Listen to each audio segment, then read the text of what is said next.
Fala galera, bom dia, boa tarde, boa noite, professor Rafael aqui e no vídeo de hoje eu vou te contar 5 erros bobos que você não pode cometer na sua preparação para o Enem. Seja você um vestibulando iniciante, seja você um vestibulando mais experiente, certamente você está cometendo algum desses erros e eu vou te explicar como é que você faz para evitar esse tipo de falha na sua preparação. Mas antes de eu começar a te contar quais são esses erros e como você faz para evitar eles, deixe fazendo propaganda já costumeira. Se você ainda não é inscrito no canal, por favor, considere se inscrever. Fazendo isso, você me ajuda na medida que os meus vídeos chegam a mais pessoas e você se ajuda na medida que ativando o sininho aqui embaixo, você tem notificações em tempo real sempre que eu posto algum tipo de vídeo como esse. Bom, galera, como vocês sabem, a gente já está em abril, caso você esteja me vendo aí na data de lançamento desse vídeo, e vários de vocês estão a todo vapor se preparando para a prova do Enem, que vai ocorrer entre os dias 13 e 20 de novembro de 2022. Vários de vocês me perguntam, sempre que eu abro caixinha lá no Instagram, @prof.rasfael, ou mesmo aqui nos comentários dos vídeos do canal, quais são as formas mais eficientes para você se preparar para o Enem. Eu já até gravei um vídeo aqui no canal sobre o jeito certo de estudar para o Enem, mas eu nunca falei de alguns erros que eu vejo como professor de pré-vestibular, professor de curso, professor de escola, professor do meu curso, Plano do Gabarito, vários alunos cometendo. Que são erros assim, que são às vezes muito óbvios e que as pessoas cometem por vícios de preparação e às vezes são erros bastante imperceptíveis, que as pessoas até acham que estão fazendo algo, cometendo esse erro como se ele fosse um acerto, mas na prática estão se prejudicando enormemente. Por isso eu decidi gravar esse vídeo para falar de 5 erros. 5 erros bastante bobos que a galera comete em termos de preparação para o Enem. E o primeiro desses erros, na verdade, é um erro que se divide em 2, que é de fato você não fazer simulados como forma de preparação para o Enem. Nesse momento você deve estar pensando, pô, Rafael, mas esse é um erro muito óbvio. Mas calma que não é bem esse o erro. Não se trata apenas só de não fazer simulados. Todo mundo já está careca de saber que esse é um erro banal e que você não pode cometer. O erro aqui, basicamente, é você não fazer simulados que não sejam provas antigas do Enem. Muita gente acha que a única forma de fazer simulado é, obviamente, fazendo provas antigas do Enem. E aí eles fazem, refazem, e acaba que aquela prova, aquele simulado, não tem objetivo pedagógico nenhum. Nesse sentido, então, basicamente, não fazer simulados aqui quer dizer que você não fazer simulados, lógico, de plataformas que tentem fazer simulados no modelo do Enem. A gente tem várias, Evolucional, SAIS, Bernoulli e vários outros cursinhos online aqui que eu não vou citar, mas vocês podem me seguir lá no Instagram, @prof.rasfael, que eu indico uma série de simulados desses que você tem, assim, desde 2015, por exemplo, seguindo esse mesmo modelo de prova do Enem. Fazer esses simulados, obviamente, te ajuda em 2 coisas. A primeira e mais óbvia é, de fato, você não esgotar as provas do Enem, que são provas com questões do modelo padrão ouro do Enem. O que é o padrão ouro? São provas que simulam exatamente aquilo que você vai encontrar no Enem. Os simulados do SAIS, Bernoulli, Evolucional, embora eles tentem aplicar aí esse critério de realização das provas, eles não alcançam propriamente aquilo que é a prova do Enem. No entanto, eles são excelentes para que você treine questões naquele modelo e que você desenvolva não só a capacidade de fazer uma prova de 45 questões que combine linguagens humanas ou natureza e matemática, e no caso de linguagens humanas também com redação, mas também que você desenvolva os métodos de resolução das questões no modelo do Enem. Em ciências humanas, isso é fundamental. E se você tem dificuldade em fazer isso, eu recomendo que você conheça o meu curso, o Plano do Gabarito.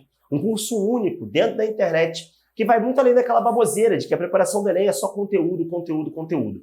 No meu curso, eu te ensino a acertar mais de 40 questões a partir do desenvolvimento das habilidades e competências dentro da matriz de referência do Enem. A gente já tem mais de 700 alunos que conseguiram suas vagas tendo mais de 40 acertos em ciências humanas nas principais universidades do país. Então, se você quiser conhecer o curso, é o primeiro link de inscrição. Vem que a gente está com uma condição promocional de matrícula agora para a turma de 2022. E eu estou falando do plano, basicamente, porque lá eu ensino a fazer um negócio que é fundamental dentro desses simulados, que é você corrigir os simulados. A correção dos simulados, que normalmente é um processo doloroso para os alunos, é de fato um dos pontos mais importantes, porque é a partir disso que você vai realizar um caderno de erros, já que a gente está falando de erros que você não pode cometer dentro da prova do Enem, e você vai ver quais são os tipos de questão e os tipos de conteúdo que você mais está errando, para você, obviamente, fazer revisões semanais e pontuais sobre esse tipo de conteúdo. O nosso segundo erro tem a ver com os simulados, ele é uma parte essencial dos simulados, mas que, de fato, pelo menos não na etapa principal, você vai fazer toda semana. Simulado, necessariamente, você não faz toda semana, pelo menos não nessas primeiras semanas aí de preparação. Já a redação é uma coisa que você precisa fazer semanalmente. Não adianta. Você não pode fazer redação apenas quando faz simulado de linguagens e também de ciências humanas. A redação deve ser um estudo semanal. E mais do que isso, não adianta só você fazer a redação, assim como não adianta só você fazer o simulado. Você precisa de alguém para corrigir a sua redação. Alguém que seja gabaritado e que entenda as 5 competências que fazem parte da matriz do Enem. Então você precisa separar um tempo nos seus estudos para fazer uma redação por semana. Você precisa de alguém para corrigir essa redação, e isso é um ponto que muita gente erra, porque muita gente acaba não enviando a redação para ser corrigida, seja porque não tem condição de pagar alguém, seja porque de fato acaba tendo preguiça mesmo, acha que só escrever a redação já está bom. E mais do que isso, um outro erro que muita gente comete também, além de não fazer redações semanais e não corrigi-las, é não reescrever essas redações. O processo de reescrita, que é feito nas principais escolas e cursos pré-vestibulares do país, faz com que você se doutrine a não cometer os mesmos erros, transformando uma redação que seria uma redação 820, 840, muitas vezes uma redação 920, 960, no padrão do Enem. O processo de reescrita ele é muito importante, justamente por isso. Então você precisa não só de alguém que aponte os seus erros, mas corrigir os seus erros. Da mesma forma que eu recomendei agora há pouco que você fizesse também com os seus simulados. E falando em corrigir os seus erros, tanto nas redações e nos simulados, o terceiro erro, e cara, agora a gente vai começar a falar de erros, para privilegiar você que está até agora nesse vídeo, de erros que são muitas vezes entendidos como acertos. O primeiro desses, o nosso terceiro erro, é você não ter um cronograma flexível. Bom, como assim? Hoje em dia muita gente sabe, eu já até gravei um vídeo, você pode conferir aqui no card, com um cronograma padrão, básico, de todas as matérias que você precisa saber e como é que você faz para organizar elas durante a sua semana de estudos. Muita gente já está ligado que precisa ter um cronograma para passar Enem, que não adianta você abrir o caderno e estudar a matéria que você quiser, quando você quiser. No entanto, o que muita gente não sabe é que esse cronograma precisa ser flexível e que um cronograma que serve para todo mundo provavelmente não serve para ninguém. Por que eu estou falando isso para vocês? A menos que você esteja começando seus estudos agora, esteja muito tempo afastado do ensino médio, ou tenha feito o ensino médio todo em EAD e seu ensino médio tenha sido uma porcaria, provavelmente existem áreas dentro da prova do Enem, seja humanas, seja linguagens, seja matemática ou natureza, em que você está mais evoluído, em que nos seus simulados você acerta mais de 30, 35 questões. Se você já está acertando 35 questões de linguagem, 35 questões de humanas, você certamente não precisa executar o mesmo tempo de estudo para humanas e linguagens do que, por exemplo, para matemática. Ou ainda, se o seu curso tem um peso maior para humanas e linguagens, talvez seja melhor você dedicar mais tempo para humanas e linguagens do que, por exemplo, para matemática e natureza. Só quem pode dizer se um cronograma é adequado ou não para você é você mesmo. Por isso que todos os cronogramas que a gente encontra na internet, inclusive o meu, que está aqui em cima para ser baixado no card, ele tem que ser um cronograma flexível e adaptado às suas pretensões e também à sua realidade. Não adianta você querer seguir o cronograma como se ele fosse uma jaula aí. Eu já gravei um vídeo sobre isso aqui, sobre como os cursinhos às vezes acabam atrapalhando a gente mais do que ajudando, justamente por essa questão do cronograma, e obviamente não conseguir fazer nada e acabar sempre se frustrando e também fracassando. Nesse sentido, então, o cronograma ele precisa ser montado de acordo com as suas necessidades. E isso me traz ao quarto erro, e esse é um erro assim que muita gente, justamente porque segue cronogramas pouco flexíveis, comete à torta e à direita e não entende por que não consegue evoluir em nenhuma das 4 áreas do conhecimento dentro do Enem. O nosso quarto erro diz respeito a você não fazer revisões periódicas. Diz respeito a você achar que na semana 1 de estudo você vai aprender um determinado conteúdo e, sem revê-lo, você vai lembrar dele na semana 30. Muita gente acredita que as revisões são feitas apenas nos simulados. Só que esse é um modo de raciocínio falho, porque muitas vezes um simulado de 45 questões de cada área não consegue recuperar todos os conteúdos que são recorrentes dentro da prova do Enem. Nesse sentido, então, é necessário que a cada 3 semanas você recupere com uma revisão aquilo que você estudou nas últimas 3 semanas. Você precisa deixar um tempo no seu cronograma para isso. É assim, então, que você vai conseguir, a partir de lista de exercício, fichas no Anki ou ainda materiais, eu recomendo sempre com exercícios, né? Exercícios de vestibulares diversos e que não precisam ser necessariamente do Enem. Que você reveja em listas de exercício mistas, obviamente, tudo aquilo que você estudou nas últimas 3 semanas, para adicionar lá no seu caderno de erros.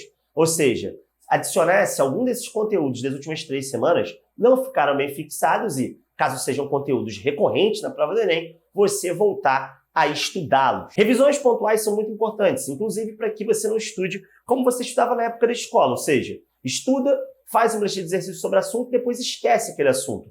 Porque no fim das contas, essa lista de exercícios ela não é só a prova da escola. O que vai te aprovar no Enem é a prova do Enem. E você precisa chegar lá em novembro, daqui a vários meses, lembrando daquilo que você estudou. E agora, como nosso último e mais importante erro, assim, o mais perigoso, o mais sorrateiro e que mais gente ignora, porque só presta atenção nisso na hora que vai botar a sua notinha no SISU, é o seguinte. Gente, em várias universidades, se você é do Rio, você sabe do que eu estou falando, em várias universidades do Brasil, os cursos têm pesos diferentes para as diferentes áreas do Enem. Por exemplo, aqui na UFRJ, em Direito, Humanas tem um peso muito maior que Matemática. Redação tem um peso muito maior do que Matemática. Então, você tem que começar a estudar para o Enem já com um foco definido. Eu sei que isso muitas vezes é difícil, mas tenta pelo menos focar numa área que tenha pesos parecidos. Ah, Rafael, mas por que isso? E por que isso é um erro? Cara, porque é muito simples. Se sua prova de humanas vai ter peso 3 ou peso 4, como no caso desse print que eu estou botando aqui do lado, e matemática vai ter, sei lá, peso 1, por que você vai imprimir o mesmo esforço, ou ainda mais esforço para matemática do que para humanas? Esse esforço maior que a gente imprime em matemática, ele vale quando os cursos têm basicamente o mesmo peso. Só que nesse caso aqui, peso 4 contra peso 1, na prática, talvez você tenha que focar mais em humanas. Você tem que garantir chegar aos 40 acertos mais em humanas do que em matemática. A mesma coisa é válida em cursos que fazem o caminho contrário, em que matemática tem peso 3, peso 4 e humanas tem peso 2. Então, se você está num curso que matemática tem peso 4 e humanas tem peso 2, você vai dedicar o mesmo tempo de preparação para matemática e também para humanas. Isso é muito importante, porque isso cai naquele nosso terceiro erro, o do cronograma pouco flexível. Você precisa de um cronograma flexível e você precisa de uma rotina de estudos que atenda à sua necessidade. E só você pode dizer quais são os seus planos e quais são os seus objetivos, porque eu aqui nesse canal do YouTube, com esses 2 quadros do Star Wars aqui atrás, essa luminária e a planta que eu tirei daqui, não podemos te dizer, eu não posso saber quais são os seus objetivos, a menos que você comente aqui embaixo. Bom, galera, basicamente esse foi o nosso vídeo com 5 erros, que não são tão bobos assim, alguns são bem bobos, outros são bastante complexos, que todo mundo comete na sua preparação para o Enem. Espero que você tenha gostado desse vídeo. Eu não pedi like em nenhum momento dele, então se você gostou desse vídeo, deixe seu like aí para fortalecer, chegou até aqui, né? Para que esse vídeo seja entregue para cada vez mais pessoas. E se você continua com dúvida, e se você precisa pelo menos de um início, confere aqui do lado, desse lado aqui, o nosso vídeo em que eu falo como é que você faz para baixar um cronograma que pode ser utilizado para as diferentes necessidades que cada um de vocês tem na sua preparação. Então é isso, galera. Um abração para vocês e até a próxima!